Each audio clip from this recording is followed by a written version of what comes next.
नाम की एक चिड़िया अपने बच्चों के साथ एक जंगल में रहती थी। टूनी चिड़िया के लिए उसके बच्चे ही उसकी दुनिया थे। वो अपने बच्चों को पढ़ाने के लिए खूब मेहनत करती थी। टुनटुनी नाम की एक चिड़िया टूनी की खास दोस्त थी। एक दिन की बात है, टूनी चिड़िया अपने बच्चों से कहती है, सुनहरी और गोलू, आजकल तुम दोनों की शरारतें बहुत बढ़ रही हैं। अगर तुमने अपनी शरारतें कम नहीं की तो मैं तुम्हारी टीचर से शिकायत कर दूंगी। ऐसा मत कीजिएगा माँ, आज के बाद हम शरारत नहीं करेंगे। हाँ माँ, आज के बाद हम शरारत नहीं करेंगे। ये हुई ना बात, चलो अब मैं काम पर चलती हूँ। पर माँ, बाहर बरसात हो रही है ना, क्या बरसात में काम पर जाना जरूरी है? हाँ जरूरी है, मैंने तुम्हारी पढ़ाई के लिए जो कर्ज लिया है उसे चुकाने के लिए मुझे काम करना होगा। माँ अपना ध्यान रखना, तुम दोनों भी अपना ध्यान रखना। पर जैसे ही टूनी चिड़िया घर से बाहर निकली, बरसात और भी ज्यादा तेज हो गई। उस बरसात के पानी में चीजें बहती जा रही थी। हे भगवान, ये क्या हो गया? अचानक से बरसात इतनी तेज कैसे हो गई? मैं तो यहाँ पर ऊंचाई पर सुरक्षित हूँ, पर न जाने मेरे बच्चे वहाँ कैसे होंगे। यूं टूनी चिड़िया अपने बच्चों को लेकर चिंता में थी और दूसरी तरफ घर पर सुनहरी और गोलू डर कर रोने लगी थी। गोलू, मुझे बहुत डर लग रहा है, हम इस बरसात में बह जाएंगे क्या? ऐसा मत कहो दीदी, हमें यहाँ से किसी न किसी हाल में निकलना ही होगा। अरे अरे, अपना घोंसला तो गिर रहा है। दीदी जल्दी चलो, हम ऊंची टहनी पर बैठते हैं। सुनहरी और गोलू अपने घोंसले से निकलकर पेड़ की ऊंची टहनी पर बैठे बहुत डर रहे थे। ठीक उसी समय टुनटुनी चिड़िया कहीं से उड़ती जा रही थी। अरे, टूनी के बच्चे तो बरसात में भीग रहे हैं, जल्दी ही उनकी मदद करनी होगी। टुनटुनी चिड़िया तुरंत उस पेड़ पर जाकर बैठी। अरे टुनटुनी मौसी, हमें लग रहा था कि हम इस बरसात के पानी में बह जाएंगे, पर आप हमारी मदद करने आ गई। तुम्हें डरने की कोई जरूरत नहीं, तुम दोनों मेरे कंधे पर बैठो, मैं तुम्हें पहाड़ी पर ले चलती हूँ। फिर टुनटुनी चिड़िया ने उन दोनों को अपनी पीठ पर बिठाया और पहाड़ी की ओर ले गई। टूनी चिड़िया भी वहीं पर थी।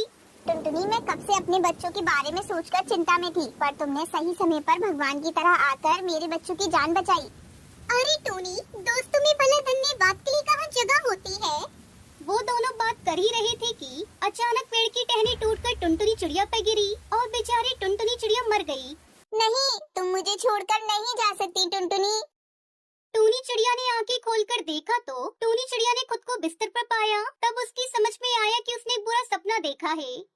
मैं तो सच समझकर कितना डर गई थी, मुझे जल्दी टुनटुनी चिड़िया को बताना होगा। सवेरा होते ही टूनी चिड़िया तुरंत टुनटुनी से मिलने उसके घर गई। टूनी, सुबह सुबह यहाँ कैसे आना हुआ? दरअसल मैंने एक बुरा सपना देखा, तुमने मेरे बच्चों की जान बचाते हुए अपनी जान गंवा दी। अरे क्यों हंस रही हो? तुम अब नाटक देखना बंद करो, वरना ऐसे सपने तुम्हें रोज आते रहेंगे। चलो अभी जंगल चलकर कुछ लकड़ियाँ लेकर आते हैं। ठीक है, मैं अपने बच्चों को भी साथ ले चलती हूँ। फिर टुनटुनी और टूनी चिड़िया जंगल में लकड़ी तोड़ने के लिए चली गई। वो सभी शाम के समय घर वापस लौट ही रहे थे कि अचानक रास्ते में धुआंधार बरसात शुरू हो गई। अरे ये क्या, इस समय बरसात क्यों हो रही है? मुझे बहुत डर लग रहा है। टूनी, डरने की कोई जरूरत नहीं, यहाँ पास में हरी तोती रहती है। हम बच्चों को वहाँ छोड़कर अपने घर जाएंगे और देखेंगे कि सब ठीक है या नहीं। ठीक है। टुनटुनी चिड़िया ने टूनी के बच्चों को हरी तोती के घर पर छोड़ा और अपने घर जाने के लिए निकले। बरसात के पानी में कई पक्षी बहे जा रहे थे। देखो टुनटुनी, अपने दोस्त बह रहे हैं, चलो हम उनकी मदद करते हैं। फिर उन दोनों ने मिलकर कई पक्षियों को बहने से बचा लिया। तभी वहाँ पर हरी तोती का घोंसला टूट गया। टूनी, तुम्हारे बच्चे पानी में बह रहे हैं, जल्दी चलो। टूनी, तुम जल्दी से गोलू को बचाओ और मैं जाकर सुनहरी को बचाती हूँ। उन दोनों ने बच्चों को बहने से बचा लिया। टुनटुनी, अगर आज तुम ना होती तो ना जाने मेरे बच्चों का क्या होता। अरे दोस्तों के बीच ऐसी बातें अच्छी नहीं लगती और हम दोनों पक्के दोस्त हैं और हमेशा रहेंगे। फिर वो दोनों बातें कर ही रहे थे कि सच में पेड़ की टहनी टूटकर टुनटुनी चिड़िया पर गिरी और टुनटुनी चिड़िया सच में ही मर गई। टूनी चिड़िया उसके बच्चों को इस बात का बहुत दुख हुआ और बेचारी टूनी अकेली रह गई।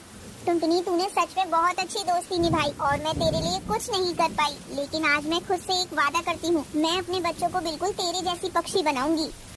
ये कहकर टूनी चिड़िया अपने दोनों बच्चों को घर ले गई और उनके साथ अपना जीवन व्यतीत करने लगती है। रामपुर के जंगल में टूनी नाम की एक मेहनती चिड़िया रहा करती थी। वो अपने खेत में अपनी बेटी टुनटुनी चिड़िया के साथ मिलकर दिन भर काम किया करती थी। उसका वो खेत साहूकार कड़कनाथ सेठ के यहाँ गिरवी था। टुनटुनी चिड़िया बहुत खूबसूरत थी। एक दिन कड़कनाथ सेठ टूनी चिड़िया के घर आता है। टूनी बहन, अरे ओ टूनी बहन। आ रही हूँ सेठ जी। तभी टूनी चिड़िया की बेटी पानी लेकर आती है। ये लीजिए कड़कनाथ सेठ जी, पानी पी लीजिए। नजर जैसे ही टुनटुनी चिड़िया पर पड़ती है, वो टुनटुनी की खूबसूरती को देखकर हैरान हो जाता है। अरे टूनी चिड़िया, मेरा ब्याज कब देगी? कड़कनाथ सेठ जी, अभी लेकर आती हूँ। टूनी चिड़िया ब्याज के पैसे लाकर कड़कनाथ सेठ को देती है। सेठ जी गिन लीजिए, पूरे पैसे है ना? हाँ ब्याज पूरा है, लेकिन टूनी चिड़िया तेरी बेटी बड़ी हो गई है, क्या इसकी शादी के बारे में तुमने सोचा है? हाँ सेठ जी, एक अच्छे चिड़े की खोज में तो मैं लगी हूँ। जल्द ही कोई अच्छा चिड़ा मिल जाएगा तो इसकी शादी कर दूंगी। ठीक है टूनी चिड़िया, अब मैं चलता हूँ। ये कहकर कड़कनाथ सेठ वहाँ से चला जाता है, लेकिन वो रास्ते भर टुनटुनी चिड़िया की खूबसूरती के बारे में ही सोच रहा था। उसके दिमाग में अभी भी टुनटुनी का चेहरा ही घूम रहा था। ऐसे ही वक्त गुजरता जाता है। टूनी चिड़िया अगली फसल की तैयारी करती है। टुनटुनी बेटा, इस बार हम फिर से खेतों में अच्छी मेहनत करेंगे, जिससे फसल अच्छी होगी। अगर फसल अच्छी हुई तो इस बार कड़कनाथ सेठ का पूरा कर्जा चुका देंगे और अपने खेत को छुड़ा लेंगे। हाँ माँ, कड़कनाथ सेठ का बार बार अपने घर आना मुझे अच्छा नहीं लगता। वो मुझे अजीब नजरों से देखता है। बेटा तेरी ये बात तो बिल्कुल सही है। अब हम दोनों खेतों में काफी मेहनत करेंगे। कुछ दिनों बाद उनके खेतों में फसल लहरा उठती है। माँ, इस बार अपने खेत में बहुत अच्छी फसल हुई है। हाँ टुनटुनी चिड़िया, फसल तो इस बार बहुत अच्छी हुई है, लेकिन भगवान से इस बार यही प्रार्थना करती हूँ कि खेत से फसल ठीक ठाक घर तक पहुँच जाए। माँ, तुम घबरा क्यों रही हो? खेत में फसल तो पक गया है, बस काटने भर की देरी है। उसके बाद इसे हम लोग घर पहुँचा देंगे। हाँ बेटा, इसलिए तो भगवान से हाथ जोड़कर प्रार्थना कर रही हूँ कि मौसम ठीक ठाक बना रहे। टूनी चिड़िया का डर सच में बदल जाता है। लगातार सप्ताह भर बारिश होती रहती है। मैं इसी दिन के लिए डर रही थी, लेकिन भगवान से इस बार मेरी फसल को देखा नहीं गया। अब हम दोनों कड़कनाथ सेठ का कर्जा कैसे चुकाएंगे? उसे ब्याज देने के भी पैसे नहीं है मेरे पास, और ये बारिश तो रुकने का नाम ही नहीं ले रही है। जब बारिश थमती है तब टूनी चिड़िया की पूरी फसल बर्बाद हो चुकी थी। तभी कड़कनाथ सेठ टूनी चिड़िया के घर आता है। टूनी चिड़िया, तेरी फसल तो बर्बाद हो गई, लेकिन मुझे तेरे ब्याज का पैसा चाहिए। तू उसे देने के लिए मना मत करना, मैं उसे आज लेकर ही जाऊंगा। लेकिन सेठ जी, मैं ब्याज कहाँ से दूंगी? घर में खाने को एक दाना तक नहीं है, मैं आपका ब्याज कैसे चुकाऊं? कड़कनाथ सेठ कहता है, क्यों ना तू ब्याज के बदले अपनी बेटी की शादी मुझसे कर दे। ये आप कैसी बातें कर रहे हैं सेठ जी? आपको शर्म आनी चाहिए। मैं किसी भी हाल में आपसे अपनी बेटी की शादी नहीं करूंगी। आपने सोच कैसे लिया? अपनी उम्र का तो लिहाज कर लेते। तो ठीक है, अगर तू अपनी बेटी की शादी मुझसे नहीं करेगी तो मेरे ब्याज के पैसे चुका। अगर तू अपनी बेटी की शादी मुझसे कर देती है तो मैं तेरे गिरवी पड़े खेत को दे दूंगा। कड़कनाथ सेठ जी, आपकी बातें मुझे मंजूर नहीं। मैं तेरे सामने आखिरी बार एक शर्त रखता हूँ। इस डाल पर बहुत सारे रंग बिरंगे पत्थर हैं। मैं यहाँ से 2 पत्थर उठाऊंगा, एक सफेद और एक काला, और इसे एक झोले में डाल दूंगा। अगर तेरी बेटी ने सफेद पत्थर निकाले तो मैं तेरे खेत को छोड़ दूंगा, और अगर तेरी बेटी ने काले पत्थर निकाले तो मैं उससे शादी कर लूंगा। टूनी चिड़िया बहुत सोच समझकर कड़कनाथ सेठ की शर्त को हाँ कर देती है। उसके बाद कड़कनाथ सेठ 2 पत्थर उठाकर झोले में डालता है। टुनटुनी चिड़िया देखती है कड़कनाथ सेठ ने दोनों काले पत्थर ही झोले में डाले हैं। कड़कनाथ सेठ जी लाइए, मैं पत्थर को निकालती हूँ। टुनटुनी चिड़िया झोली में से एक पत्थर निकालती है और उसे नीचे गिरा देती है।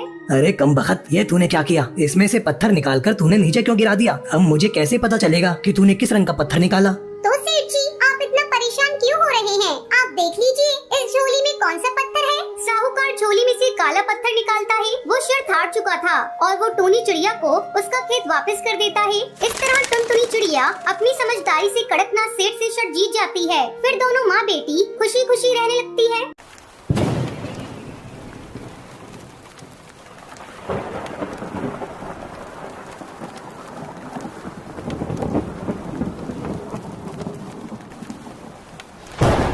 ये कहानी सुंदरवन के एक जंगल की है। उस जंगल में टुनटुनी चिड़िया एक पेड़ पर अपना घोंसला बनाकर रहा करती थी। उसके पास वाले पेड़ पर कड़कनाथ कौवा अपने परिवार के साथ रहा करता था। उसका एक बेटा था कालू कौवा। वो बहुत ही आलसी था। कुछ दिन पहले ही टुनटुनी चिड़िया ने एक अंडा दिया था और आज उस अंडे में से एक नन्ही चिड़िया बाहर आती है। आज मेरा माँ बनने का सपना पूरा हो गया। मेरी बेटी कितनी मासूम है, मैं इसे कभी भी कोई परेशानी नहीं होने दूंगी। इसी तरह कुछ दिन गुजर जाते हैं। एक दिन टुनटुनी चिड़िया भोजन की तलाश में जा रही थी। तभी कालू कौवा उसके घोंसले के पास आता है। अरे कालू भैया, अच्छा हुआ जो तुम आ गए। मैं अभी आपके पास ही आने वाली थी। क्यों, क्या हुआ? कालू भैया, मैं भोजन की तलाश में जा रही हूँ। आप मेरी बच्ची का ख्याल रखिएगा, मैं अभी आ जाऊंगी। ठीक है बहन, तुम जाओ, मैं तुम्हारे बच्चे का ख्याल रखूंगा, लेकिन आते समय मेरे लिए भी भोजन लेती आना। हाँ हाँ कालू भैया, आप चिंता मत करिए, मैं जरूर लेती आऊंगी आपका भी भोजन। इतना कहकर टुनटुनी चिड़िया भोजन की तलाश में चली जाती है। कालू कौवा चिड़िया की बेटी की देखभाल करने लगता है। थोड़ी देर बाद जब टुनटुनी भोजन लेकर आती है। कालू भैया, आपका बहुत बहुत धन्यवाद जो आपने मेरी बच्ची की देखभाल की। ये लीजिए, मैं आपके लिए भी भोजन लेकर आई हूँ। ठीक है टुनटुनी चिड़िया, अब तुम अपनी बच्ची का ख्याल रखो, मैं अपने घर जा रहा हूँ। इस तरह टुनटुनी चिड़िया रोज भोजन लेकर आती और कालू बैठा बैठा ही खाता है। धीरे धीरे कई महीने गुजर जाते हैं और बारिश का मौसम शुरू हो जाता है। तब एक दिन टुनटुनी चिड़िया कहती है, मैं इस बारिश से अपनी बेटी को कैसे बचाऊं? मेरी बेटी इस बारिश में भीग रही है। मैं कालू के पास जाकर मदद मांगती हूँ, शायद कालू मेरी मदद करे। टुनटुनी चिड़िया कालू के पास जाती है। भैया, इस बारिश में मेरा घोंसला पूरा भीग गया है। अब मेरा घोंसला पता नहीं कब टूट जाए। क्या बारिश रुकने तक आप मुझे अपने घोंसले में रहने दे सकते हैं? मैं अपनी बेटी को अपने साथ लेकर आई हूँ। टुनटुनी चिड़िया, मैं तुम्हें साफ साफ बता देना चाहता हूँ, मेरे घोंसले में इतनी जगह नहीं है मैं तुम दोनों माँ बेटी को रख सकूँ। तुम कोई दूसरा आशियाना देखो। टुनटुनी चिड़िया मन मटोस कर वहाँ से चली जाती है। धीरे धीरे बारिश तेज हो रही थी। अचानक टुनटुनी चिड़िया को एक पेड़ में बड़ा सा सुराख दिखाई देता है। टुनटुनी चिड़िया अपनी बेटी को लेकर उस सुराख में छुप जाती है। सुबह हो जाती है लेकिन बारिश नहीं थमती। टुनटुनी चिड़िया अपने घोंसले की मरम्मत करने लगती है। अब टुनटुनी चिड़िया का घर बारिश में भीगने से बच जाता है। इस बार टुनटुनी चिड़िया अपने घोंसले को छाते से ढक देती है। कालू कौवा टुनटुनी के घोंसले को देखकर कहता है, अरे ये टुनटुनी चिड़िया तो बहुत ही चालाक निकली, इसने तो अपने घोंसले को छाते से ढक लिया है। मैं मौका देखकर इसका छाता चुरा लूंगा और अपने घोंसले में लगा दूंगा। एक दिन जब टुनटुनी चिड़िया अपनी बेटी के साथ भोजन की तलाश में गई थी, तब कालू कौवा टुनटुनी चिड़िया के छाते को चुरा लेता है और उसे अपने घोंसले में लगाने लगता है। तभी भुल्ला चील वहाँ आ जाता है और वो कालू से छाता छीन लेता है। कालू कौवे, तुमने बहुत गलत किया। तुमने टुनटुनी चिड़िया का छाता चुरा लिया। अभी जाओ जाकर ये छाता टुनटुनी चिड़िया के घोंसले में लगाओ। अगर तुमने ऐसा नहीं किया तो मैं तुम्हें मार डालूंगा। भुल्ला चील के डर से कालू कौवा छाता ले जाकर टुनटुनी चिड़िया के घोंसले में लगा देता है। फिर उस जंगल के सारे पक्षी और टुनटुनी चिड़िया अपनी बच्ची के साथ खुशी खुशी